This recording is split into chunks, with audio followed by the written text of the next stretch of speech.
Well, hey, how's it going? Good morning. It's 7 o'clock. Chengwatana Division 1 Immigration opens at 8:30. I just rolled in to do a 90-day check-in. If you watched my previous video, I messed up my 90-day check-in online, I believe, because I did not do a TM30 within 24 hours of returning from abroad. That's kind of the new unwritten rule, and it did not accept me when I did the check-in online. It said report to your nearest immigration agent. I tried doing it 3 more days in a row. It still rejected me. I just received Q187.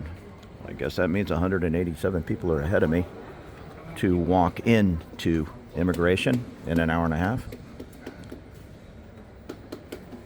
Doesn't really look like there's 187 people around, but perhaps they've wandered downstairs to get something to eat.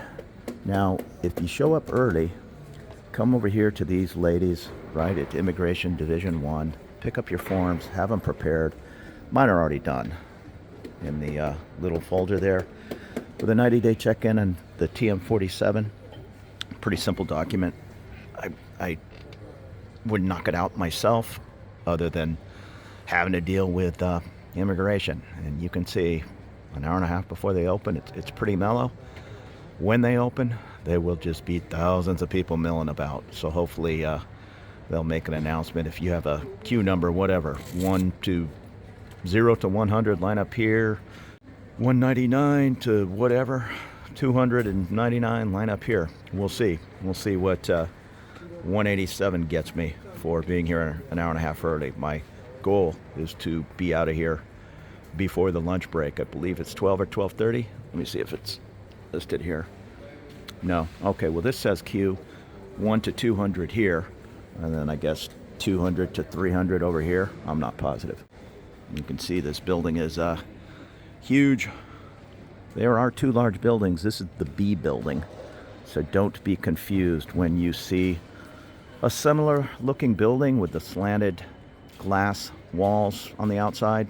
I'm a little tired here, whatever that's called. That is the A building right next to the pink line, where you'll find the courts and these type places. From the pink line to get over here to the B building, it's a good kilometer. I've been told there's a shuttle bus. I never saw it. Today I just jumped in a Grab from the Prampong area where I live and came out here. It was 333 baht, but you have to tell the driver to take the toll road, and excuse me, I think we did it in 35 minutes. With traffic, give that an easy hour, and if you don't take the toll roads, I don't know, that could be another 20, 25 minutes. So 110 baht is what it costs to take the toll roads. I think the driver will pay it and then tack it on to your Grab bill, but I always just pay the toll roads separate. Now, when I made that video the other day on New Year's Eve, people said, hey, Joe, why didn't you just use an agent now that you've ran into trouble? Well, a couple of things. Immigration closes Saturday, Sunday, Monday, Tuesday, and Wednesday was New Year's Day. So this is one of the rare times that they're closed for whatever that is, 4 or 5 days, and then opened yesterday on Thursday. Now, somebody had canceled an appointment this next Monday, December 6th, or January 6th, which is the exact day my 90 days is due. I jumped on that appointment. I could have did this on Monday with an appointment. It'd been a lot easier. It was a 10:20 a.m. appointment, so get here at like 10, and then you walk right to the head of the line, basically. You already have a queue number. I believe it's the A desk that does the 90-day check-ins. I've only did one here. I just wanted to get this monkey off my back, so I came here at the crack of dawn now on Friday without an appointment. Again, I'm in queue, whatever that is, 197, and it'll be fine if I can get out of here before lunch, and I'm guessing I can. The A desk moves right along. Now, the question is to the agent. The problem is, I believe I got knocked out of the online system because I did not do a TM30 within 24 hours of arriving from abroad last time in October. I then Did the TM30 about 3 weeks after I arrived from Japan because I had to come here to extend my retirement visa for 1 year, and it went through no problem. However, when I went to do the TM47, the 90-day check-in, I know there's a lot of TMs here, but get used to it if you're going to want to deal with Thai immigration. When I did the TM47, it rejected me and said, report to your nearest immigration station. And I'm repeating myself, I know it's early. I tried doing it again 3 days in a row, and it rejected all 4 times. So here I am. I maybe could have got a hold of an agent and said, hey, come on down and take care of this for me. I did it one time. I paid 750 baht. My buddy was just quoted 2,000 baht to have an agent come down. They bring your passport, so I'm not too keen on handing somebody my passport and getting it a day or two later. That's the thing. Even people think the agents work miracles. Not really. I've had folks pay a lot of money to an agent, call it 35, 40,000 baht, to get the nano for retirement, and they still had to make 2 trips down here because the immigration officer was not happy with whatever it was. I believe one buddy, they didn't like his lease only had the lady's name on it, but the property was in the man and lady's name. However, they were separated and on and on. Well, anyhow, agent or not, paying 40,000 baht or not.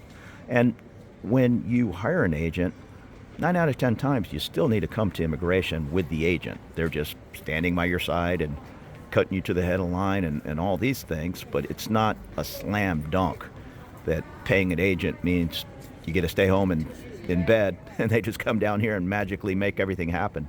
Like I say, most agents are going to meet you here, and if they don't, well, who knows what's happening. That passport might be going up to another small office somewhere in Thailand that they have a quote-unquote connection with that office, and that might not be the proper place for you to get your visa. If you're living in Bangkok, you shouldn't be getting it, at some office up in Isan. But again, I'm no expert on any of this.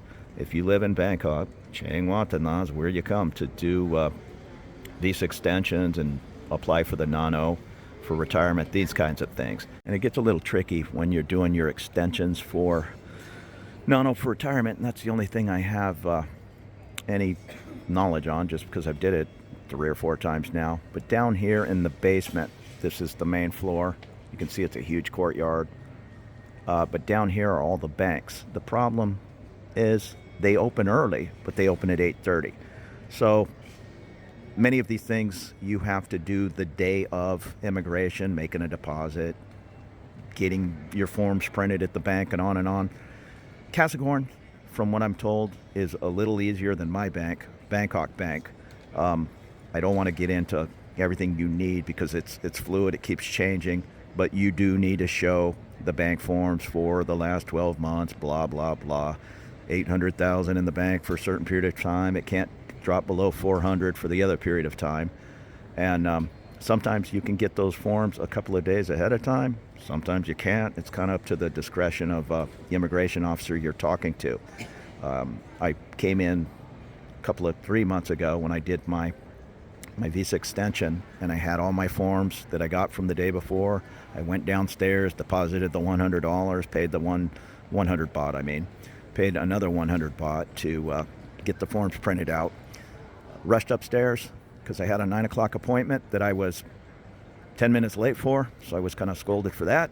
But she wanted an additional month of banking forms, so 13 months of banking forms, and that cost me 2 more days. I had to track that down from Bangkok Bank.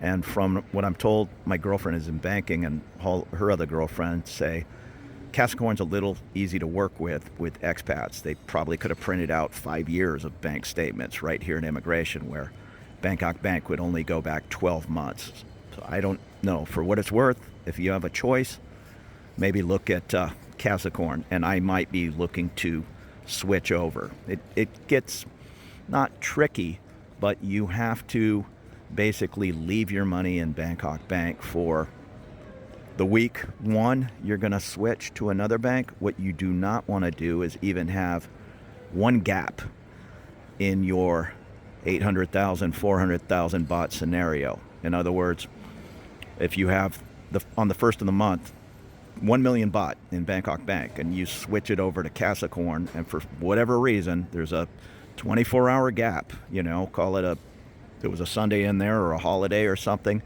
you have voided your visa because you did not keep the 800,000, 400,000 rule. Even if you miss it by an hour, and you can't complain about these things. The rules are the rules, and I get it. Closing one bank account and opening another, but the simple solution is to leave at least 800,000 in the Bangkok Bank, or figure out when you're allowed to drop to the 400,000, and then move the other money over to Capricorn and basically have the money in both banks at the same time give it a couple of days. Don't screw up on that. Or when you print those forms out at the end of the year, they start highlighting everything, and like I say, if there's a 2-day gap of not having any money in account because it was being transferred over, that's going to be a problem for you. So fund the 2 banks and then deal with it that way. I get it. You might have to have 400,000 in each bank for 5 days, but that's how it's going to be, unless you want to start your whole process over again on the visa rather than keep extending it each year. And I know this is all kind of dry and boring immigration talk, but it's how it is. I left a comment to a guy yesterday that it seems like a nightmare at immigration and on, and I'm all, you're looking at it the wrong way. If you don't want to deal with the immigration rules moving abroad, then don't move here. It's just a fact. We're visitors and we have to play by the immigration rules.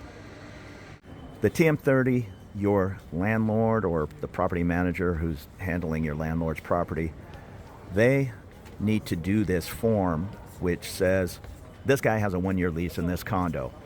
Now, again, I can say this in this video and I'll get comments about that's not how the TM30 works for me, and on and on. Well, things change frequently in Bangkok, and what was happening was that folks would do a TM30 on you for a year. You would then go to hold on, let me put my bag down here. You would then go to a hotel in Thailand, and they're going to do another TM30 on you for that one night. Well, that was superseding the 365 day at your condo. And again, people have left me comments saying, no, there's clearly an expiration date on the TM30 for 365 days from now. That's all good and fine, but I ran into this problem last year because what I did was I had a TM30 stating I lived in my condo for the next year. I have a TM30 right now that says I'm in my condo for 2 years because I got a 2-year lease. But I think they've since changed this glitch, if you want to call it that. When you went to a hotel, call it in Pattaya, for 2 nights, they did another TM30 there. That's now the last TM30 in the system from you, and it was superseding the 365-day one you got on your lease. So you needed to do a fresh TM30 every time you went to a silly hotel. I think they've still knocked that off, but there's now a rule. Half the time, you'll read it online that, yes, when you come back from abroad, you have to do a fresh TM30. Other people will say you do not.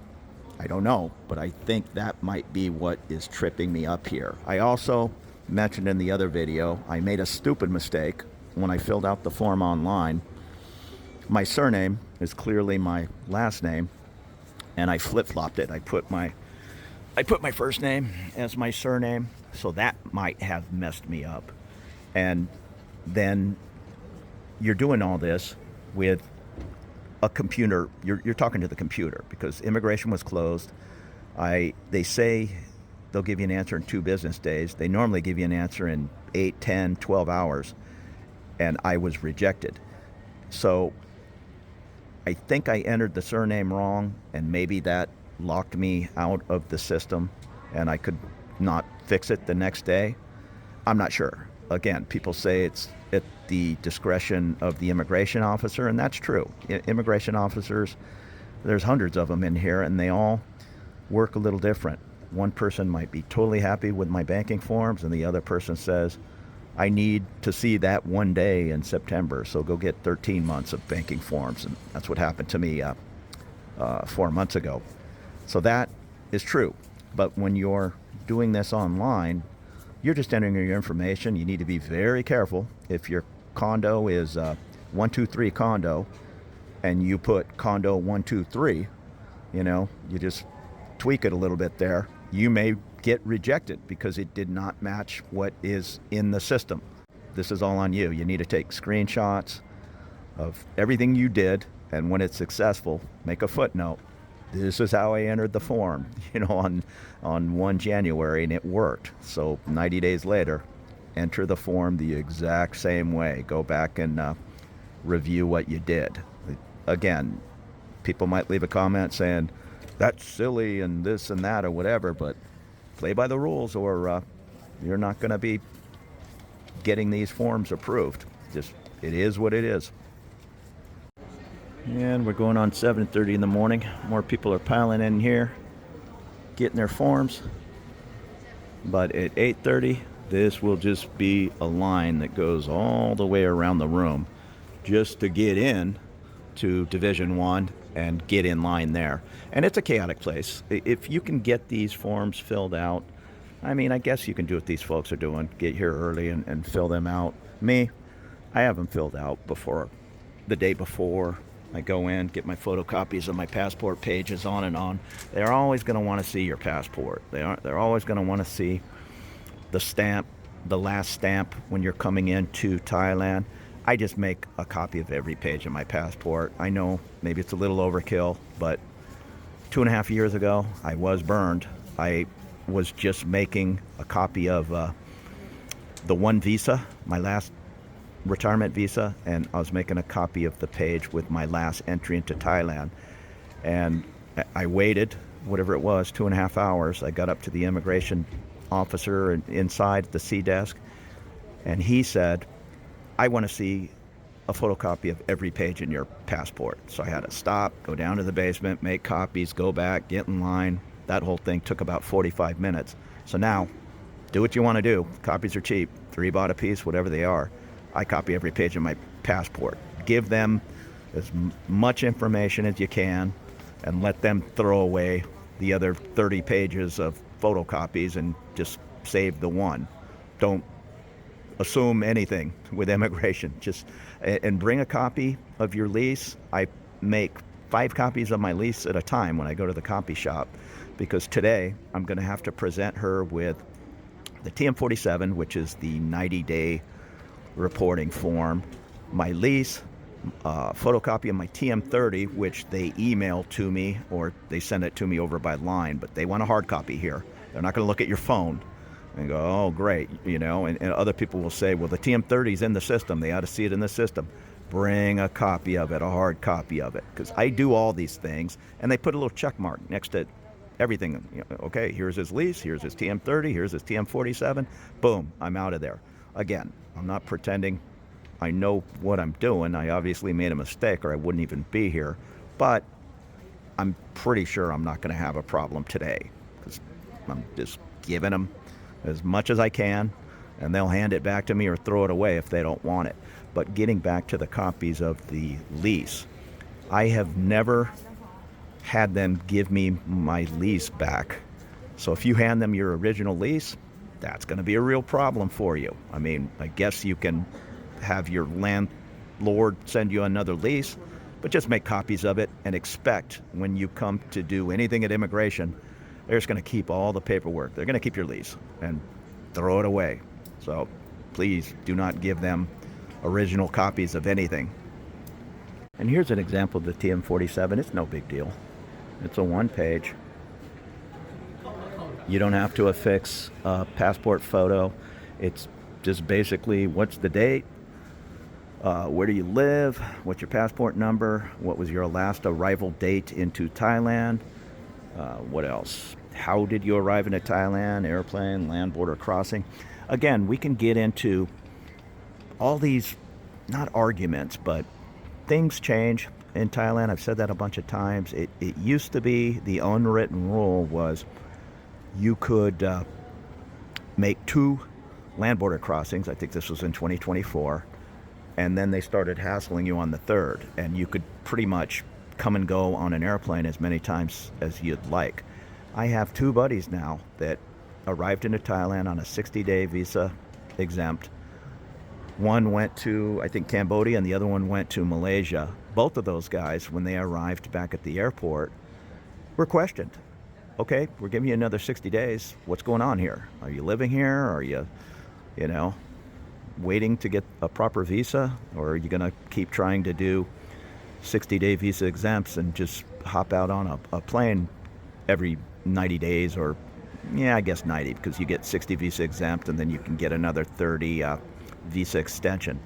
So it appears they're tightening up on things. I don't know. These are just guesses. You can say, no, I can come and go on a plane 4 times a year and it's not going to be a problem. And that's true until it is. So just get the proper visa if you want to live here. There's so many options now, from the elite visas to the DTVs to the wealthy pensioner to the non-O for retirement, education visas, on and on. If you're going to want to do like a border hop thing, it appears to be getting more difficult. My one buddy, they said, okay, we're going to give you another 60 days. Welcome back to Thailand after your 3-day trip to Malaysia. Where is your plane ticket out of here? And he had one. He's not really doing that game. And if he did not have one, he might have had to buy one of those tickets. Granted, you can buy a throwaway ticket or a cheap flight from Bangkok to Malaysia for whatever it is, $30-40 one way. I know there's websites that'll do it for you for $11, but I don't know. I think they're aware of those websites at immigration and at the airport as well. And again, those things work until they don't work. With that being said, you can also buy a refundable ticket. In other words, they're asking you for onward travel. And onward travel, that's another sticky subject. Basically, when you jump on a plane, in my case, Los Angeles, coming over to Bangkok, I've been asked. I was asked on my final trip here. I only had a one-way ticket. It was a first-class ticket that I got on points with Alaska points, and I was flying Japan Airlines. I did not, because I hadn't been asked in a long time, get any kind of onward travel, and they would not let me get on that plane, even in a first-class seat, without proof. In my case, I was leaving Thailand within 30 days, because there was no 60-day visa exempt back then. So stand by. It just happened to me in Japan, and I have a visa. They said, where is your proof of onward travel? We, at Japan Airlines or whoever it was, are not allowed, it was ANA, are now not allowed to let you board, because we're on the hook. If you get to Thailand and they don't let you into the country, we are responsible for flying you out of Thailand. So they take it kind of serious. Be prepared for having to prove onward travel. My buddy being asked for onward travel at immigration, that has never happened to me, but theoretically it's possible.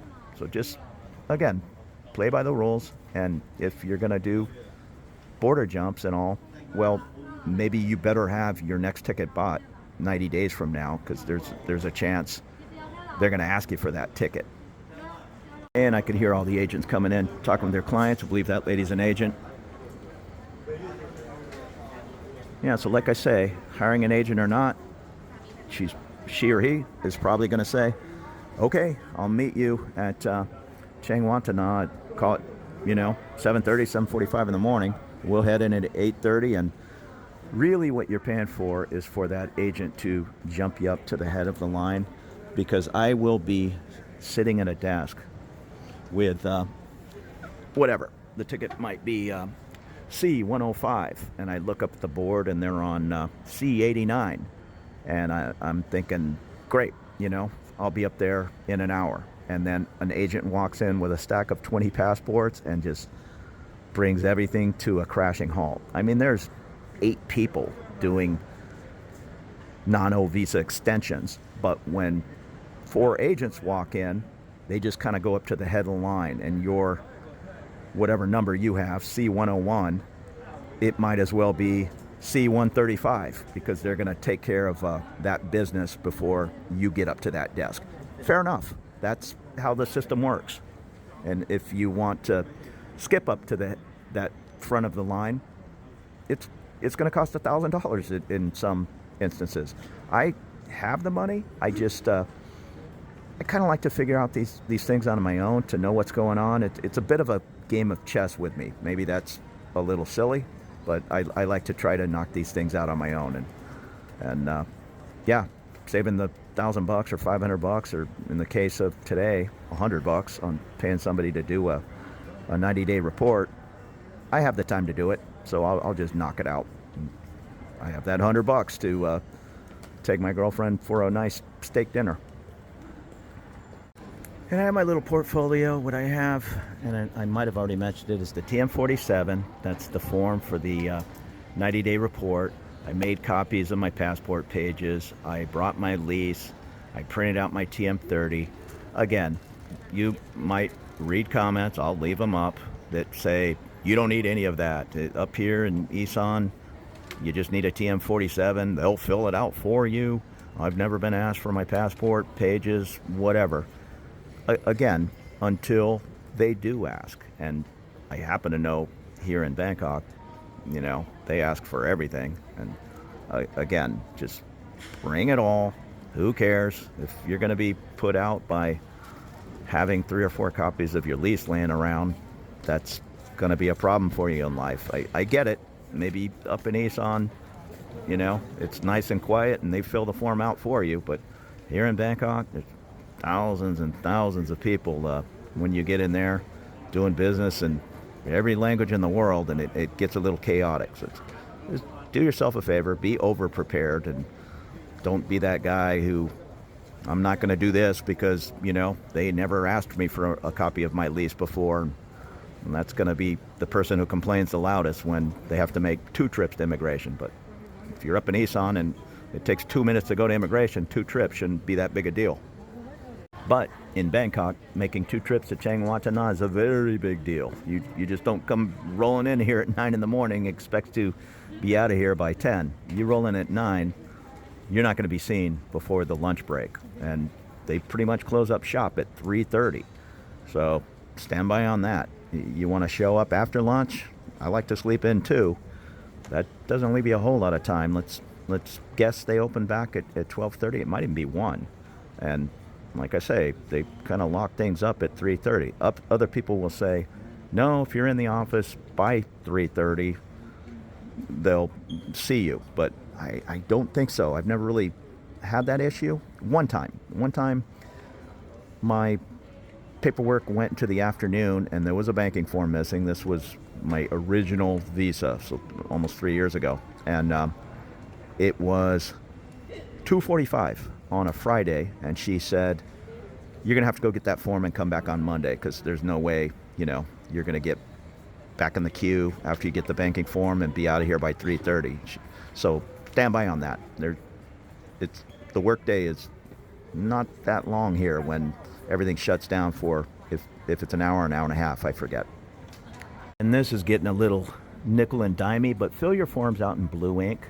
I had a buddy who did all his forms in black, and they made him redo them all in blue. Again, it was up to the discretion of that officer, and he said, no problem, but am I not allowed to fill them out in black? And the agent told him, that looks like a photocopy. So again, I just go with the blue ink.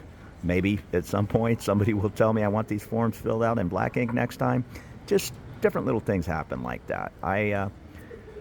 Years ago, I came in and I had, it must have been 40 pieces of form in front of me, all the different forms, the overstay forms, the STM2, which is, you understand overstay is illegal, and they make you hold it up under your chin and take a picture of you holding the overstay form you've signed, just different things like that. But I had copies of the lease, map to my condo, on and on.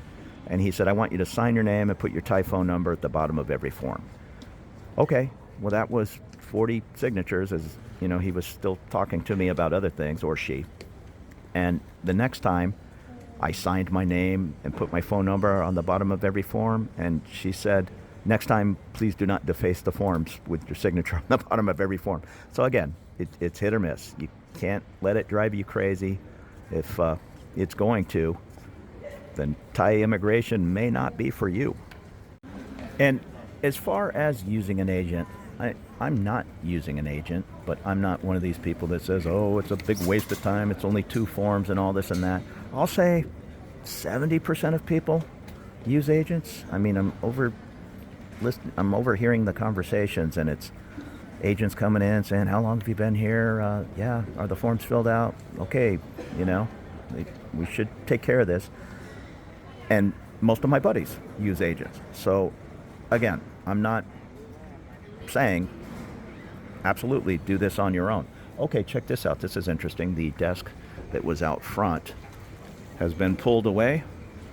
So at 10 till 8, they stopped passing out queue numbers. So I think you're kind of on your own as far as they're going to let whatever, the first 400 tickets queue up, and then everybody else jumps behind them, I guess. So that's interesting. If you're here early, like I was, at 7 a.m., you get a queue number. At 5 till 8, they pulled that desk away. And I said it earlier, I pulled ticket 187, and I just happened to be sitting in seat 1. I'm pretty sure they're going to make an announcement to say, okay, get in your order, 187. And you can see where the end of the line is, way back there. So still, I'm going to be better off than the other 1,000 people that are going to be standing over here in these different queues that are not 187. They're probably 400 or 500 by the time 8:30 rolls around. We'll see. And I don't know anything about that information desk that was out front, but I've seen it out front before. My suggestion would be here by 7:30. 7:15 is probably better, and get that queue number, because now that is no longer an option, things are going to get very busy here very fast. And I forgot to mention, today's 90-day check-in is supposed to be free. When you go into overstay, you start getting into 2,000 baht fines and on, but I don't want to be an overstay, not even for one day. If that puts a little tick next to your name in the system, I don't want to be in that category. Now, my buddy who's later today, hopefully going for a 30-day extension to his visa exempt, I believe that's the TM7 you fill out for that. That costs 1,900 baht. And it also costs me 1,900 baht when I want to extend, my 1 year extension every year. You get the visa, the first visa is 90 days, the nano for retirement, and then you just extend it every year for a year. So you're not getting a new visa every year, but you pay 1,900 baht, fill out a TM7, and then you pay 3,600 baht, fill out a TM8 for multiple entry. I highly suggest you tack a multiple entry onto your retirement visa so you can come and go in the country as you please. Otherwise, you have to come in here and do a one-trip deal. If you just leave without telling them, you void your visa if you don't have an entry permit, a single entry or a multiple entry. So just pay the 3,600 baht. If somebody passes away, you don't have to deal with that. Other people say you can take care of that at the airport. Maybe, unless that guy's on lunch or there's a line of 30 people and you showed up 2 hours before an international flight. All that could be a problem. So just avoid all that by getting a multiple entry. Now, if you get the multiple entry on the same day you do your extension, it's good for a year. I believe the multiple entry is good for the remainder of your visa. So if you show up, say, in month 9, you're paying 3,600 baht to have multiple entry for 3 months. So get them both on the same day or as close to it as you can. I know that's a long day at immigration. Doing a TM7, doing a TM8, maybe even doing a 90-day check-in. But it's possible. In fact, I've did it all and been out of here before lunch, when you can at least get an appointment for your initial extension and then get in line for the multiple entry, because that's normally very hard for some reason to get an appointment. Now, getting an appointment, you need to register online at Thai Immigration, just the official site.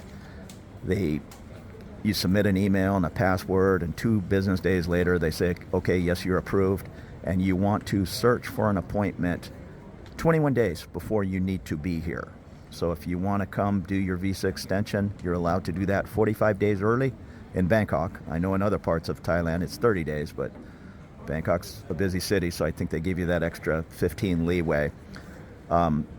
Make that appointment 21 days before the 45-day mark, if all that makes sense. If you try to make an appointment 3 days before you want to come down here, good luck. You're just not going to get one unless somebody canceled, and that's very, very hit or miss. And if that appointment happens to be at 2 in the afternoon, there's no way you're going to get your extension done by, call it 2:45, and get in line for your visa extension. You'll definitely have to make another trip for the visa for the multiple entry.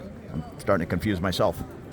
And as I'm looking up at the examples of the TM47 and the TM7, the TM7 and TM8, you need to attach a passport photo, but get them here in Thailand. I don't know what size they are in the UK, Australia. I know the US passport photo is a different size here in Thailand. So yeah, pay whatever it is, $5 at one of these copy centers and print out a bunch. And 8:05, things are getting busier. Lines are forming, but I am in this line still, which queues around the building. I'm just going to sit in my number 1 seat up here and probably let 186 people in front of me. It is about 8:15 and the immigration officer just came out and said, let me see your number. Move it to the back of the line, pal. So we are going in queue order. No problem. You can see it's a decent line. Looks like there's 3 rows because I see 103 there, 182 here. I'm 187. There we go. And I'm not positive if they've passed these queues out last night. Maybe some of these people were here and received queues 0 to 100 and were told to come back today. Don't know. I wouldn't suggest coming here at 5:30 in the morning thinking you're going to get ticket 27. I'm just assuming they pass out some of these tickets at the end of the working day. In this case, yesterday, Thursday. I'm going to assume it's going to take me, if I'm in by 9:30, maybe 9:15, call it 45 minutes to just get in and get up to the other counter where you present your forms filled out, and then she gives you a ticket. In my case, I think it's going to be the A desk for the 90-day check-in. If you're doing a visa extension or applying for a nano visa, I think that's the C desk. I've been to so many desks in there. If you're doing the multi-entry, I think it's the D desk. Don't know. There's a lot happening in there. But if I can, when they open up the gates here in a little while at 8:30, if I could get in and at least pull an A ticket by, say, 9:15, well, then I'll know. If I get A101 and I'm looking up at the board and they're on A19, I'm probably not going to get this done before lunch, but maybe I'll get lucky. And it's 8:15 and they're letting people in the office, so that's good. So yeah, forget about my being in by 9:15. They're letting 1 through 40 walk in and queue up right now. So that's good. At least take care of that business and get people in their A, B, and C departments. Okay, it's 9:48. I have the 90-day completed. I was number 48, in about 8:15, out at 9:48. And I sat next to a guy who just walked up here at 9:45 with ticket number 312. So he is going to be here well into the afternoon.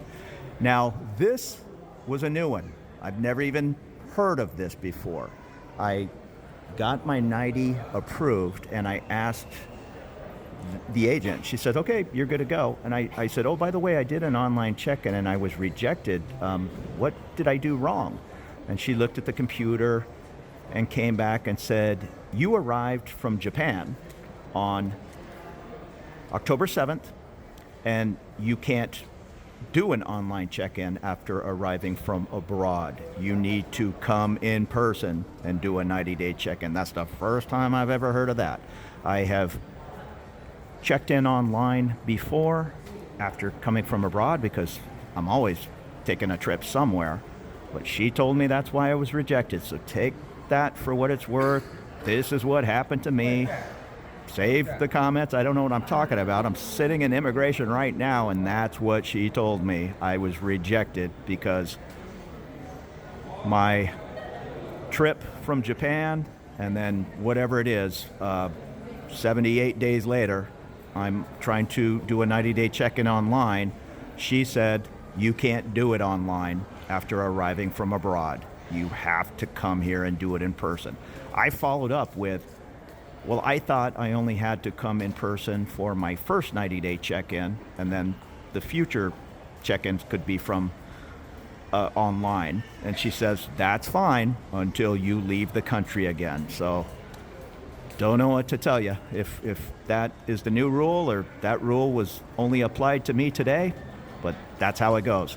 Anyhow, nice easy day. Out of here before 10 a.m.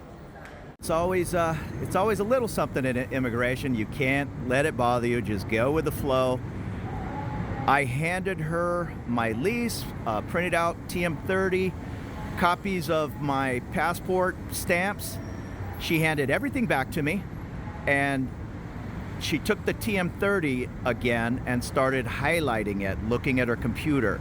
So she was obviously matching my TM30 to what her computer screen showed. Had her computer showed the last TM30 in the system was me at a hotel in Thailand, would that have been an issue? I don't know. Was she looking at the dates to make sure I did a TM30 within 24 hours of returning from Japan? Don't know. I did ask her when all was said and done, and she told me I was rejected because I have to come in person when I return from abroad. This is the first time I ever heard of that rule. I've never even read about it online, and usually the Facebook warriors are busy trying to scare people about every little thing that happens in immigration. Well, add me to that list, I guess, because I'll say it for the second or third time. I was told you need to appear in person when you return from abroad. It doesn't matter if you've lived here 5 years, and so don't leave a comment saying you only have to do that one time and then you're good to go online. It's never been a problem for me.